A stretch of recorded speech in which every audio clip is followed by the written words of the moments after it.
कौन पिया, तुम कौन पिया।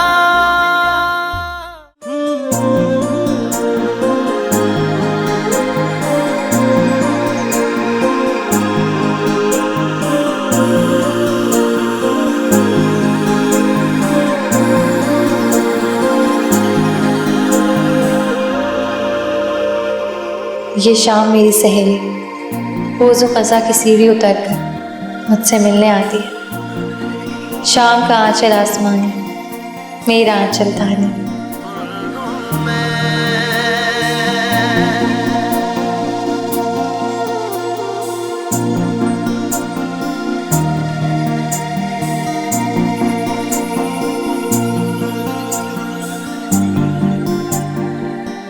हम दोनों ने मिलकर जाने क्या करने की ठानी। चंद लम्हों में ढेर सी बातें खुद जानी अनजानी। सूरज एक एक करके अपने दरवाजे बंद करता रहे।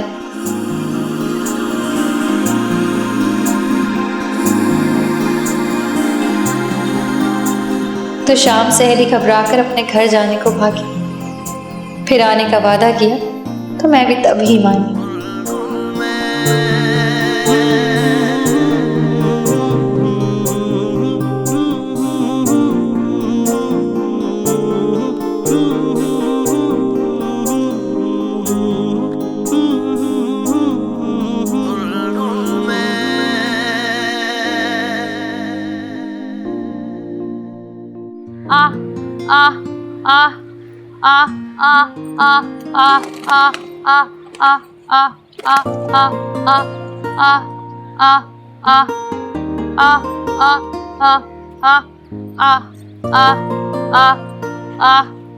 बेटी आई बाबा।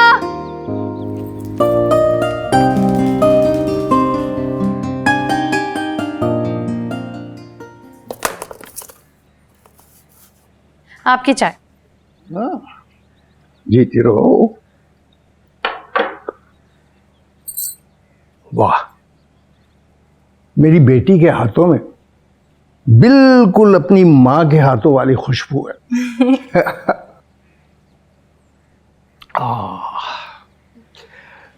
तुम्हारी माँ भी बहुत अच्छी चाय बनाया करती थी। अच्छा रंग, खुशबूदार। पहला घूंट भरते ही लगता था जैसे तबीयत हशाश बशाश हो गई। आप बहाने बहाने से अम्मी को याद करना नहीं भूलते? बहुत चाहते थे ना उन्हें। हाँ बेटा, बहुत। जाने वाला जब बहुत याद आता है तब एहसास होता है कि हम उसे कितना चाहते हैं। अगर कुछ अरसा और वो जीती तो हम दोनों मिलकर अपनी बेटियों की जिम्मेदारियों से हंसी खुशी सुखदोष हो जाते। अब मैं जब अपनी जिम्मेदारियों पर नजर डालता हूं तो सोचता हूं कि तुम तीनों के रुखसत होने के बाद मेरे बूढ़े कांधों को मोहब्बत का सहारा कौन देगा? ना किया करें आप ऐसी बातें। मैं आपको छोड़कर कहीं नहीं जाने वाली। क्यों नहीं जाओगी? मैं तुम तीनों को कान से पकड़कर निकाल दूंगा। बाबा, अरे क्या तुम ये नहीं चाहती हो मैं अपनी बेटियों को खुश देखूं, उनको उनके घरों में हंसता बसता देखूं? मैं आपकी सारी जिम्मेदारियों को आपके साथ निभाऊंगी। हम दोनों मिलकर नेहा और सीमा की शादी करेंगे। जी नहीं, मैं अपनी बड़ी बेटी को सबसे पहले रुखसत करूंगा। अरे उन दोनों को उठाओ, जाके कुछ घरदारी सिखाओ उनको बेटा। तुम्हारे बाद उन्हें बहुत मुश्किल होगी। अच्छा, दरवाजा अंदर से बंद कर लेना और इत्मीनान किए बगैर ना खोलना।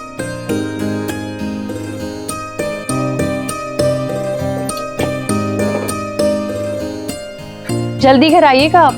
अच्छा बेटा, अच्छा।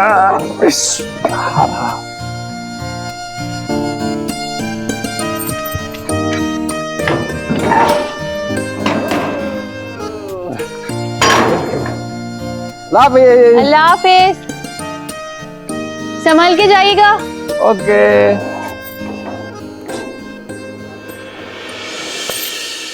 चलो बच्चियों उठ जाओ। बाबा ने कहा है कि आज मैं तुम दोनों को घरदारी सिखाऊंगी। क्या सीखेंगे हम? घरदारी। ये किस बला का नाम है? आपने तो कभी तारुफ नहीं करवाया। मुझे इस बला के अलावा ना और भी बहुत सारी बलाओं के नाम आते हैं, जैसे कि समझदारी, किफायत शारी वगैरह वगैरह। अपिया, सोते में कोई गुनाह हो गया है क्या? अभी तक तो कोई गुनाह नहीं हुआ है, लेकिन अगर बाबा की बात ना मानी गई तो गुनाह होने का अंदेशा जरूर है। और ये कोई सिलाई का टांका या फिर हिसाब का फॉर्मूला नहीं है जो एक दिन में सीख जाओगे। सर खपाना पड़ता है। आपको तो शौक है ना सर खपाने का, तो आप ही करें, हमें क्यों बोल रही हैं? और अपिया सुन ले, मैं किचन में हरगिज़ नहीं जाऊंगी क्योंकि मुझे वहां पर गर्मी लगती है। और मुझसे तो सफाई बिल्कुल नहीं होती क्योंकि मैं बहुत गंदी बच्ची हूँ। अभी बताती हूँ तुम दोनों गंदी बच्चियों को।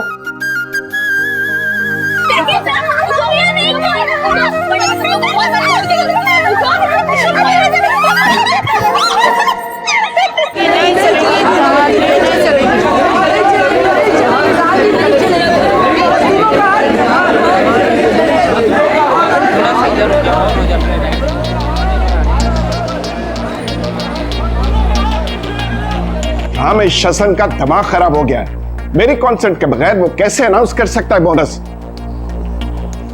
इर्द गिर्द की किसी फैक्ट्री ने बोनस अनाउंस नहीं किया, फिर मैं कैसे दूं बोनस? मेरी कमाई हराम की है। इस फैक्ट्री का मालिक मैं हूं, मुजफ्फर हसन। रामेश हसन नहीं, वो मेरा बेटा है, और ना ही वो स्याह सफेद का मालिक है। इस उम्र में सभी को हीरो बनने का शौक होता है, उसे भी हो गया होगा। और जो जाना चाहता है वो नौकरी छोड़ के चला जाए। पाकिस्तान में मजदूरों की कमी नहीं है, और ना किसी के जाने से मेरी फैक्ट्री बंद होगी। ओके? वकार अली, ये रामेश हसन ने क्या किया है? मेरी एब्सेंस में बोनस अनाउंस कर दिया। जी सर। वो भी एक नहीं, दो नहीं, 4 साल का। जी जी सर। किसने किसने ये रिकमेंडेशंस की थी, और उसके दिमाग में किसने ये बात डाली?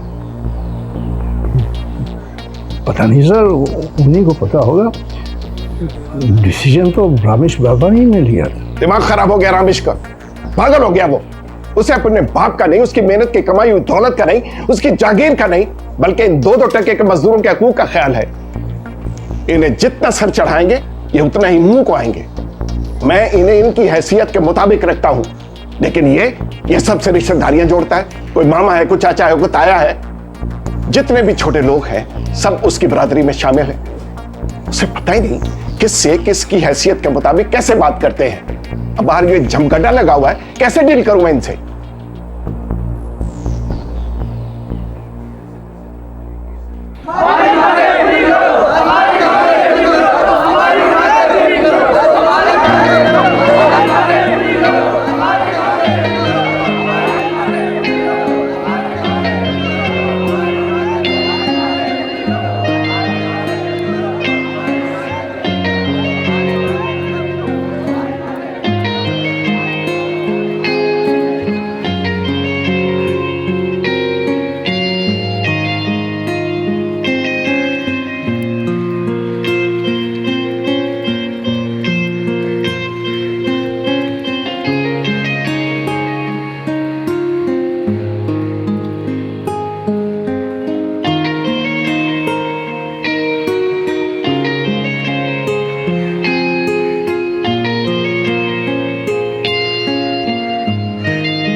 अस्सलाम वालेकुम चाचा। वालेकुम सलाम। कैसे मिजाज है? अल्हम्दुलिल्लाह। रामेश, इधर आओ, बैठो। तुमसे जरूरी बात करनी है मुझे। बात तो मुझे भी आपसे बहुत जरूरी करनी है बाबा।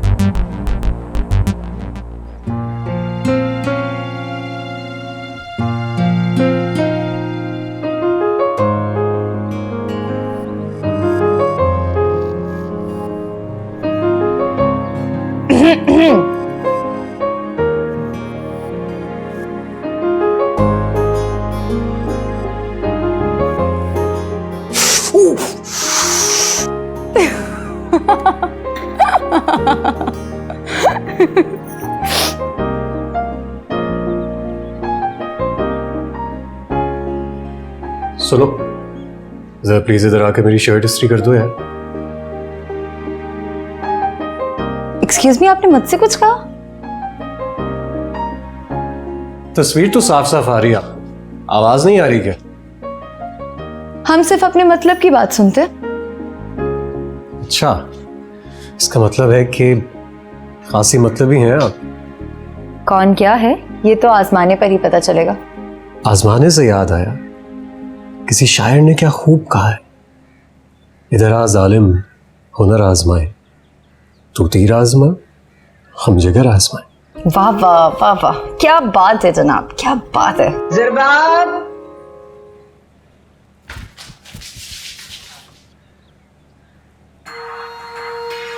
अस्सलाम वालेकुम खाला। वालेकुम अस्सलाम। तुम कब आई? बस अभी अभी आई खाला। सोबिया तैयार हो गई है, प्रैक्टिकल के लिए जाना है, देर हो रही है। सोबिया तो आरिफ के साथ जाएगी बाइक पर बैठकर। तुम क्यों इंतजार कर रही हो? तुम जाओ। आरिफ के साथ? लेकिन शराफत खाला, उससे तो मेरे साथ जाना था ना। अगर वो आरिफ के साथ जाएगी तो मैं किससे जाऊंगी? ये हमारा मसला नहीं है बीबी। अपने अब्बा से कहो तुम्हें खुद छोड़ा करें। लड़कियों को पढ़ाना बड़ी जिम्मेदारी का काम होता है, कोई आसान काम नहीं है। तुम्हारे अब्बा तो रोज निकल जाते हैं जुमला उछाल कर कि सोबिया के साथ चली जाना। तुम आ गई, चले? रिक्शा करके जाओगी आज फिर? जी। क्या जी अम्मी, मेरे पास इतने पैसे नहीं है कि रोज रोज किराए भरती रहो रिक्शा टैक्सियों के। आरिफ उस तरफ जाता है तुम्हें छोड़ देगा। कि अम्मी मैं आरिफ के साथ चली जाऊंगी, जवेरिया कैसे जाएगी? हम दोनों साथ जाते हैं। मैं छोड़ दूंगा ना जवेरिया को, इसमें मसला क्या है? क्या? क्यों अम्मी, कोई हर्ज है क्या? मियाँ तुम अपना रास्ता नापो, लड़कियां रिक्शा करके चली जाएंगी। लेकिन अम्मी, मैंने कहा ना, जाओ जाकर नाश्ता करो, ठंडा हो रहा है। जाओ। जी। और तुम ये लो किराया, और वापसी का किराया जवेरिया भरेगी।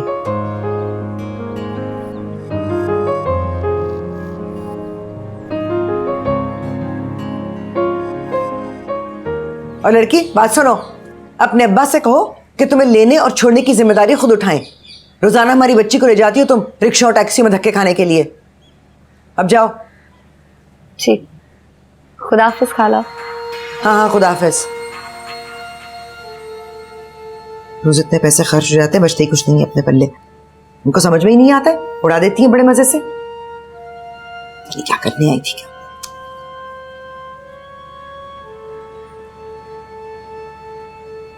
अपिया क्या कर रही हो? तुम्हारी शर्ट में बटन लगा रही हूँ। 2 हफ्ते से ये शर्ट पड़ी है, मजाल है जो बटन लगा दो। आप है ना, तो फिर मुझे फिक्र करने की क्या जरूरत है? अपिया, ये लड़की आपको मक्खन लगा लगा के अपने सारे काम निकलवा लेती है। तुम्हारे भी तो सारे काम करती हूँ, तुम मक्खन नहीं लगाती मुझे। मैं तो आपको जैम लगाती हूँ, वो ज्यादा मजे का होता है। आने दो जरा, बाबा को शिकायत लगाती तुम दोनों की मैं। आप क्या हमारी शिकायत लगाएंगी? जब बाबा हमें डांटने भी लगते हैं ना, तो आप ढाल बन जाती हैं। कभी कभी तो मुझे एहसास ही नहीं होता कि हमारी अम्मी नहीं है। आपने हमें इतना प्यार दिया और हमारा इतना ख्याल रखा। कुछ लोग मोहब्बत करने के लिए बने होते हैं और कुछ लोग मोहब्बत करवाने के लिए। आपका ताल्लुक दोनों से। अच्छा अपिया, आप मुझे ये बताएं, आपको मोहब्बत करना ज्यादा अच्छा लगता है या मोहब्बत करवाना? मोहब्बत करना। अपिया, मैंने आपके सामने एक पूरा कांटा रखा और आपको पता है, आपने कांटा उठा लिया।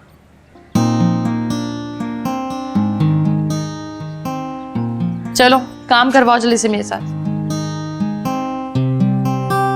ये लो। मैं खुद कर लेती हूँ, छोड़ दो।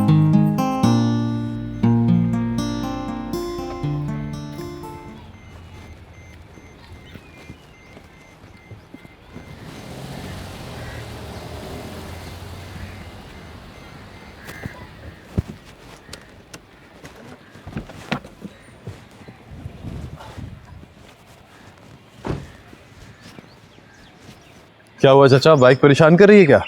नहीं रामेश मियाँ, परेशानी की बात नहीं, अभी स्टार्ट हो जाएगी। कभी कभी सवारी भी बीवी की तरह नखरे दिखाती है। आप रहने दें ऐसे, मैं आपको घर ड्रॉप कर देता हूँ। किसी को कह दूंगा कि बाइक आपके घर पे पहुँचा दे। नहीं, आपका बहुत शुक्रिया रामेश मियाँ, ये तो रोज़ का मामूल है, रोज़ का काम है, आप परेशान ना हो। लेकिन चाचा कहाँ धूप में खड़े रहेंगे आप? आपका बीपी वैसे हाई रहता है, खुदा ना खास्ता कोई प्रॉब्लम ना हो जाए। अरे आपको देखते हैं तो सब कुछ नॉर्मल हो जाता है रामेश मियाँ, यहाँ तक के ब्लड प्रेशर भी ये देखिए ये भी नॉर्मल हो गई है। चाचा इतना तकल्लुफ़ क्यों करते हैं चाचा? गोदों में खिलाया आपने मुझे, और मजा ले कि किसी खिदमत का मौका दें आप मुझे। रामेश मियाँ मैं जानता हूँ मैंने आपको गोदों में खिलाया, मुजफ्फर मियाँ भले मालिक सही, मगर आपको तो मैंने हमेशा अपना बेटा समझा। रिश्तेदारी तो है ना आखिर हमारी। सब ठीक हो जाएगा, आप फिक्र न करें। बस बेटा बस, जीती रहो। ऐसी औलाद तो किस्मत वालों को मिलती है, बड़ा खुश नसीब हूं मैं। बाबा की जबान से तो हम हमेशा प्रिया की तारीफ सुनते हैं। मजा लो बाबा जो आप कभी मेरी और नेहा की भी तारीफ कर दें। भाई अपनी इल्मा की तारीफ ना करूं तो मैं क्या करूं? खिदमत इतनी करती है मेरी। सुबह उठता हूं तो सूरज की तरह चमकता हुआ चेहरा देखता हूं इसका, शाम को जब ऑफिस से आता हूं तो खिदमतें करना शुरू कर देती। अब ऐसे में बाबा अपनी इल्मा की तारीफें न करे तो और क्या करे? तो बस ठीक है, आज से आपके सारे काम मैं करूंगी ताकि मेरी भी तो आप कुछ तारीफ करें। ठीक है, फिर तुम खिदमतें करना सीख लो इल्मा से। वैसे भी ये अब इस घर में कुछ दिनों की मेहमान है। मैंने बात कर ली हमीदा बहन।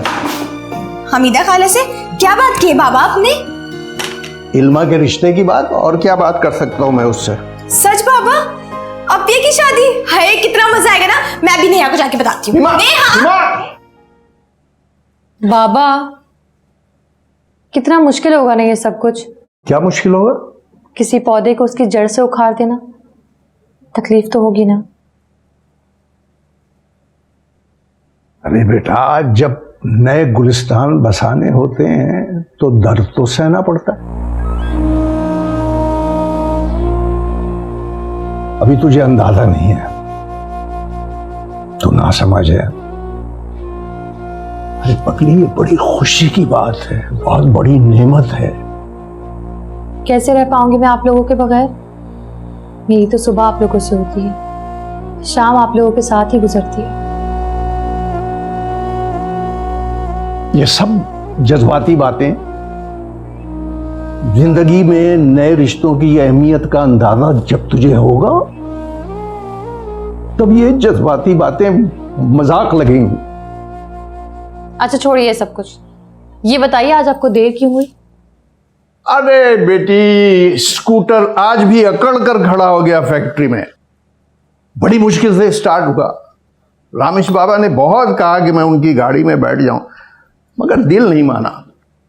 रामेश बाबा का मिजाज कुछ और है, मुजफ्फर भाई का मिजाज कुछ और है। बाद में बातें बने, कुछ अच्छा नहीं लगेगा। रामेश हसन मुजफ्फर अंकल के बेटे हैं ना? आपके भतीजे हैं ना वो? हाँ बेटी, भतीजे लगते हैं मेरे रामेश बाबा।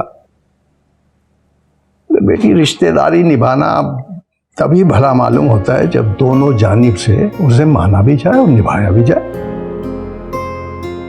रामेश बाबा की तो खैर क्या बात है, मगर मुजफ्फर भाई, मैं जानती हूँ मगरूर है ना। जब इंसान के पास दौलत आती है ना तो मगरूर हो जाता है। ये कारून और फिरौन की मीरास है बेटी। ये गुरूर सदी बसदी मुंतकिल होता रहता है।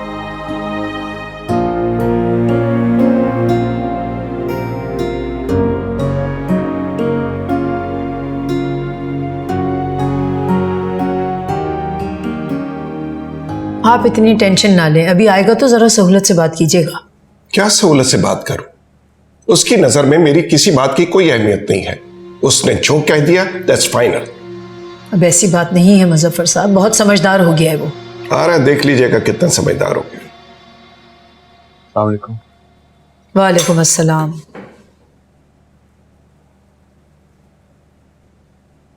कोई परेशानी है क्या? वाह, क्या शान बेनियाजी। यानी परेशानी गिफ्ट करके पूछ रहे हैं कोई परेशानी है?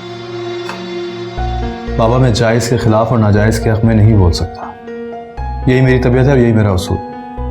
अगर आपको मेरे उसूलों से इख्तलाफ है तो ठीक है, अपने फैक्ट्रीज के दरवाजे बंद कर लें मेरे ऊपर। मैं ना ही स्याह पट्टियाँ बांधूंगा, ना ही प्ले कार्ड उठाऊंगा। मैं स्यापटी और प्ले कार्ड से डरता नहीं हूं। लेकिन मैं डरता हूँ बाबा।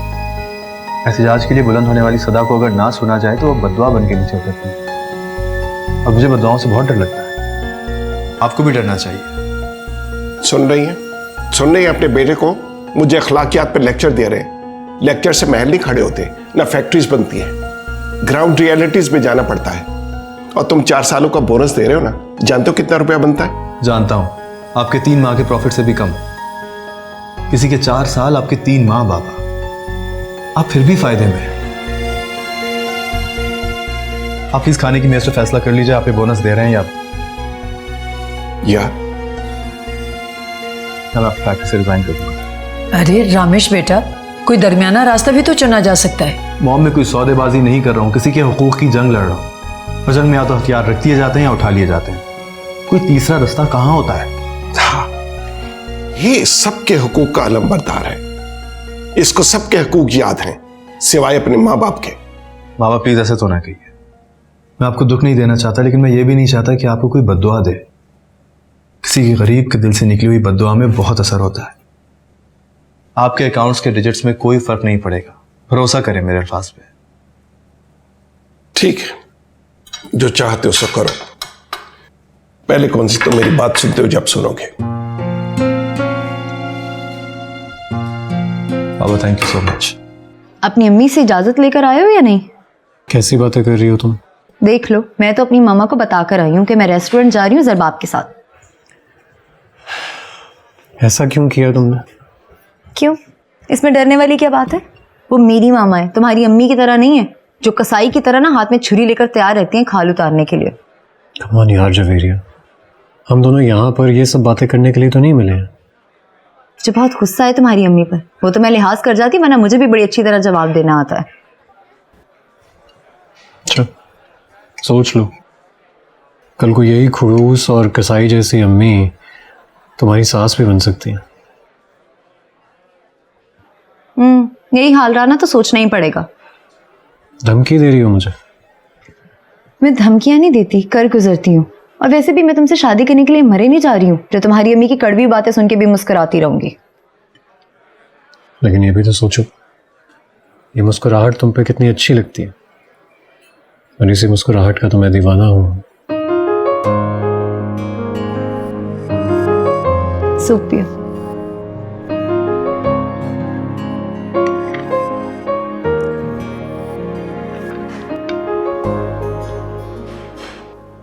बात सुनो सोबिया, ये तुमने आज का क्या नया तमाशा लगा रखा है? क्या मतलब? मैं कुछ समझी नहीं। तुम जानती हो तुम्हारी जवेरिया किन चक्रों में है, और तुम बेवकूफी में उसकी आलाकार बनती जा रही हो। क्या क्या बोल रही हैं आप? मुझे कुछ समझ नहीं आ रहा, साफ साफ बताएं। सी मेरा कल टेस्ट है, मुझे तैयारी करनी है। मुझे ये समझ में नहीं आती कि तुम रोज रोज क्यों बुला लेती हो उसको। हमने ठेका लिया हुआ है उसका कि उसको कॉलेज छोड़ने भी जाएंगे और लेने भी जाएंगे। अम्मी वो रोज रोज कब आती है? वो तो कभी कभार आती है। मुझे उसका कभी कभार आना भी खलता है। बस खत्म करो ये सिलसिला। लेकिन क्यों? अब इस घर में मेरी सहेलियां भी नहीं आ सकती? वो तुम्हारी सहेली बनकर नहीं आती, किसी और से दोस्ताने बढ़ाने के लिए आती है। तुम तो उसके लिए सिर्फ कुर्बानी का बकरा हो, या फिर वो गधा जिसे वक्त पड़ने पर बाप बना लेते हैं। अम्मी प्लीज। बीबी, मैं बच्ची नहीं हूं। ये जुमाइने आंखों के इशारे में खूब समझती हूँ। तुम्हारी वो शातिर दोस्त जरबाब को बरगला रही है। जरबाब भाई को? जी, तुम्हारे जरबाब भाई को। दोनों माँ बेटियां नजर लगाकर बैठी हुई हैं मेरे ताबेदार और कमाऊ बेटे पर।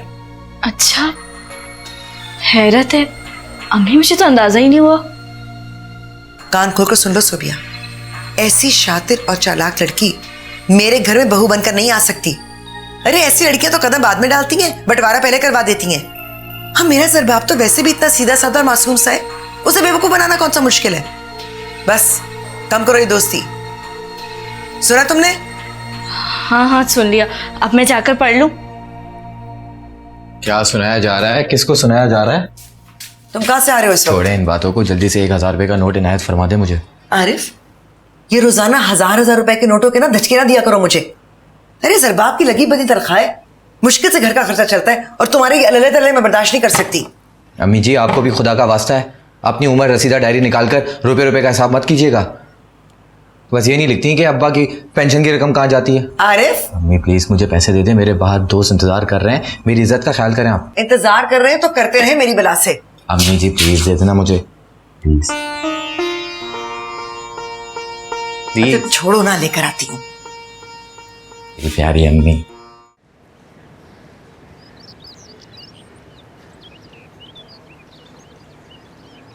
रामेश शासन जिंदाबाद, रामेश शासन जिंदाबाद, रामेश शासन जिंदाबाद, रामेश शासन जिंदाबाद, रामेश शासन जिंदाबाद, रामेश शासन जिंदाबाद, रामेश शासन जिंदाबाद, रामेश शासन जिंदाबाद, रामेश शासन जिंदाबाद, रामेश शासन।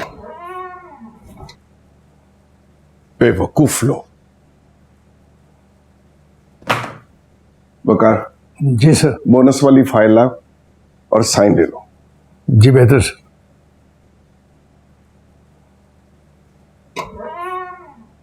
अस्सलाम वालेकुम चाचा, कैसे मिजाज है? अल्लाह का शुक्र है रामेश बाबा, मुबारक हो, आप जीत गए। अरे नहीं चाचा, हार तस्लीम करके बाबा जीत गए। इतने सारे वर्कर्स उनके बेदाम गुलाम बन गए, जब उनको इस बात का एहसास होगा ना तो बहुत खुश होंगे। जीते रहे आप, जीते रहे। ये लीजिए, ये क्या है? आपकी नई मोटरसाइकिल की चाबी नीचे खड़ी है। नहीं नहीं नहीं रामेश बाबा, ये नहीं, ऐसा नहीं होगा। क्यों नहीं होगा चाचा? क्या वजह है? आखिर में बेटा नहीं हूं आपका क्या? वो बात ठीक है, मगर रामेश बाबा मुझे इसकी ज़रूरत नहीं है। जब ज़रूरत होगी तो मैं आपसे कह दूंगा। आप मुझे शर्मिंदा ना करें, मेरी आपसे दरख्वास्त। चाचा, अब आप मुझे शर्मिंदा कर रहे हैं क्या? मेरा आपसे वादा है रामेश बाबा, जब मुझे मोटरसाइकिल की ज़रूरत होगी मैं खुद आपसे कहूँगा। चलिए, जैसे आपकी मर्जी, लेकिन अगर आप रख लेते ना तो मुझे बहुत खुशी होती। खैर, मैं एक छोटी सी मीटिंग करके आता हूँ वापस आपके पास से, फिर साथ बैठ के चाय पियेंगे। जी जी जी भैया। सर वालेकुम।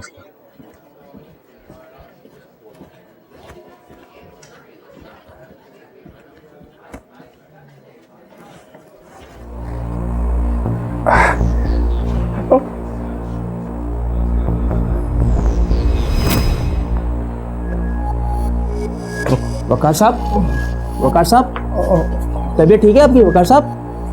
चाचा, क्या हो गया चाचा? चाचा,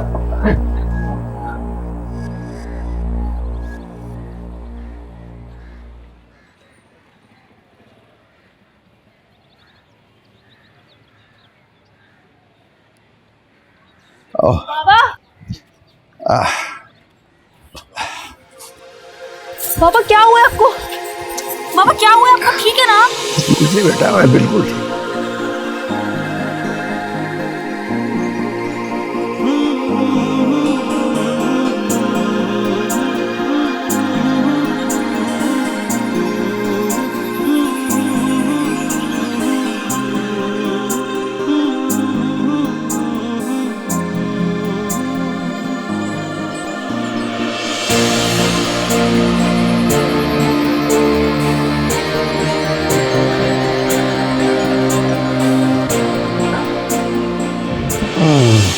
बस बच्चों, बस मैं ठीक हूँ, परेशान होने की ज़रूरत नहीं है। नहीं वकार चाचा, अब आप इतने भी ठीक नहीं हैं। और अगर ये बच्चियाँ आपके पास बैठ के थोड़ी सी खुशी महसूस कर रही हैं चाचा, तो आप इनकी खुशी क्यों छीनना चाह रहे हैं इनसे? आप रमेश भाई है ना? जी हाँ, मैं ही आपका रामेश भाई। आपको पता है बाबा हमसे आपकी ढेर सारी बातें करते। अच्छा, बाबा का कोई दिन ऐसा नहीं गुजरता जब ये आपका जिक्र ना करे। सवाल ये पैदा होता है कि मुझ जैसे नालायक इंसान का जिक्र होता कि न अल्फाज में? जिक्र खैर होता है या रमेश बाबा कैसी बातें कर रहे हैं हम? कोई एहसान फरामोश ही होगा जो आपका जिक्र गलत अल्फाज में करेगा। आपका जिक्र जहाँ भी होता है खैर से ही होता है। नहीं चाचा, मैं तो बहुत आम सा इंसान हूँ।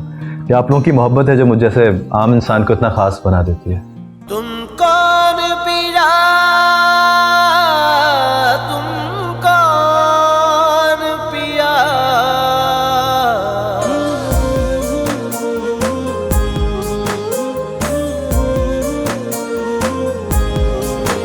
तुम कौन पीरा, तुम कौन पिया। मोहब्बत हर किसी के लिए तो नहीं होती ना। ये तो एक ख़ास जज्बा है जो खास लोगों के लिए होता है।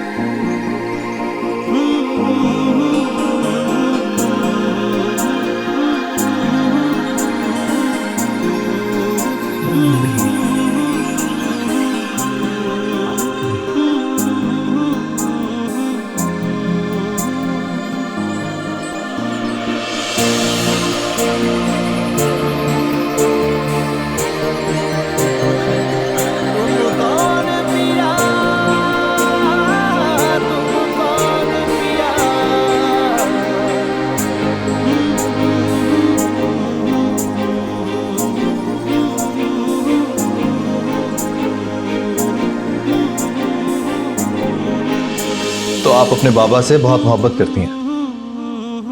मैं कम करती हूँ, बाबा ज़्यादा करते हैं। बाबा तो इतनी मोहब्बत करते हैं कि शायद उसके आगे हमारी मोहब्बत बहुत छोटी पड़ जाती है। मोहब्बत भी छोटी बड़ी होती है क्या? ऐसा कौन सा स्केल है जिस पर मोहब्बत को मेजर किया जा सके? इसका मतलब आपने कभी मोहब्बत नहीं की, वरना आप जानते कि जो दिल है ना, ये खुद एक स्केल होता है जिस पे खुद ब खुद सारी रीडिंग्स आ जाती है, अपनी भी और दूसरों की भी। वेल सेड, आपने तो लाजवाब कर दिया मुझे। I am speechless.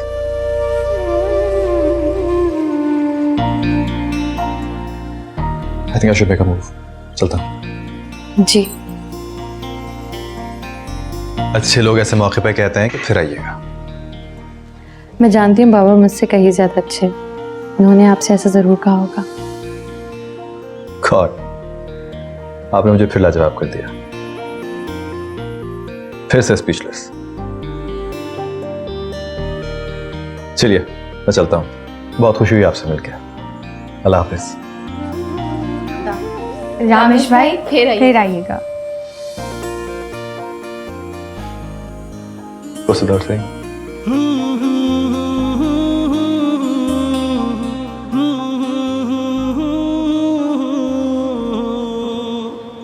हाय, कोई इतना भी अच्छा हो सकता है? क्या पर्सनालिटी थी, क्या अंदाज, इतने हसीन, इतने हंसमुख, लगता ही नहीं कि वो इतनी सारी फैक्ट्रीज के मालिक हैं। तुम उनकी किस चीज़ से मुतासिर हो? उनकी पर्सनैलिटी से या फिर उनकी दौलत से? दोनों से, और दोनों चीज़ें मुतासिर करने वाली थी। मेरा ऐसा कोई ख्याल नहीं। बाबा कहते हैं इंसान की कीमत का अंदाजा तराजू से नहीं किया जाता। अब भैया, आप तो कभी कभी बोरिंग किताबों वाली बातें करती हैं। तो ये तो अच्छी बात है ना, मैं बाबा की अच्छी बेटी हूँ। आपका मतलब है कि मैं उन्हें यहाँ बहुत बुरे। वैसे हम रामेश भाई के बारे में बातें कर रहे थे अभी। वैसे आज जो उन्होंने हमारे बाबा के लिए किया ना, उन्हें हॉस्पिटल लेकर गए, वहाँ से वापस लेकर आए, मैं शायद सारी जिंदगी उनकी एहसानमंद रहूंगी। कि शायद उनकी जगह कोई और भी होता तो ऐसे ही कुछ करता। सारे अच्छे इंसान ऐसे ही कुछ करते हैं। लेकिन अब तुम लोग अगर ये चाहते हो कि मैं बैठ के इनकी तारीफें करूं, उनकी पर्सनालिटी को डिस्कस करूं, तो मैं ऐसा कुछ नहीं करने वाली। अच्छा सुनो, तुम प्लीज़ बाबा के पास जाके बैठो, वो अकेले होंगे। मुझे आजकल उनकी बहुत फिक्र रहती है। उनकी इस तरह कभी हालत नहीं देखी ना। अपिया, हमारे बाबा को कुछ नहीं होगा, लेकिन अल्लाह पाक को पता है कि हमें हमारे बाबा की साथ की और उनके प्यार की कितनी ज़रूरत है, तो उन्हें कभी कुछ नहीं होने देंगे। कुछ नहीं होगा। चलो जाके बाबा के पास जल्दी से।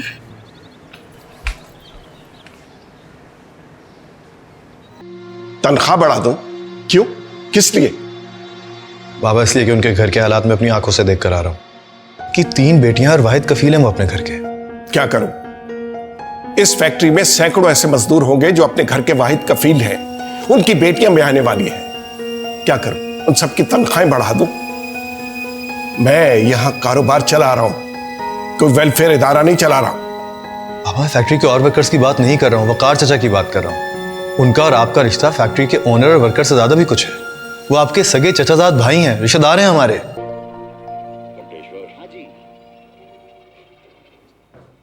भागेश को फोन लगाओ। जी। और सास बहू का झगड़ा देखो असल से अब तक रहेगा। डिस्कशन चल रही है और इस चक्कर में ये औरतों से मिलना मुझे तो मानना चाहिए। बात ये है कि इसकी वजह ये है कि नहीं, कुछ बहुत अच्छी बहुएं भी होती जो सास की सहेलियां बन जाती है। ऐसा बहुत कम होता है मामू।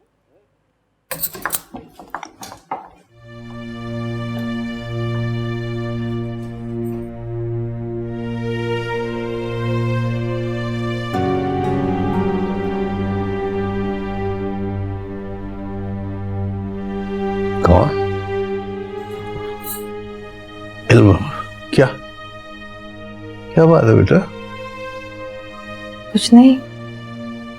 यहाँ मेरे पास आ जाओ, आइए।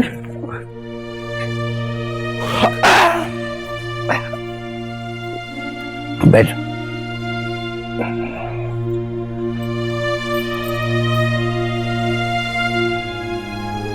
तुम रो रही हो? नहीं तो। तेरी माँ भी जरा जरा सी बात पर रो दिया करती। अरे मैं बिल्कुल ठीक हूं। मेरी 3 बेटियां हैं, हौसला, हिम्मत, इस्तिकामत। बीमारी तो मेरे नजदीक ही नहीं आ सकती। जाओ सो जा, जाओ जाओ।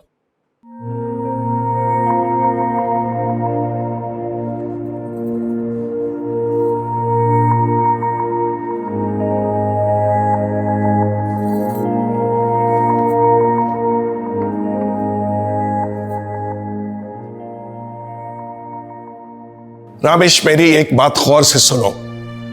ये दौलत और गुर्बत का खेल है, ये अमीर गरीब की तकसीम, ये बड़े छोटे का फर्क, ये हम इंसानों का बनाया हुआ नहीं है, ये कुदरत के फैसले हैं। कोई सारी दुनिया में अपना कारोबार चलाता है और कोई अपना घर नहीं चला सकता।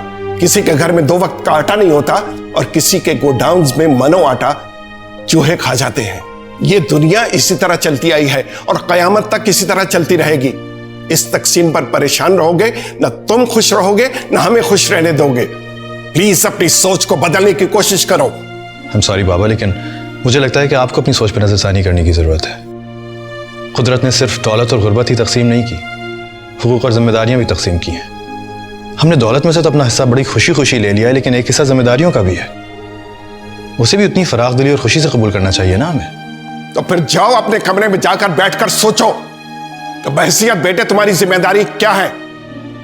ये बाल मैंने इस बिजनेस की ऊंच नीच और नशे बफराज समझने के लिए सफेद किए हैं। किसको कितनी फेवर देनी है ये मुझसे बेहतर कोई नहीं जानता। मैं इसी तरह अगर फेवर्स देता रहा ना तो फुटपाथ पे आ बैठूंगा।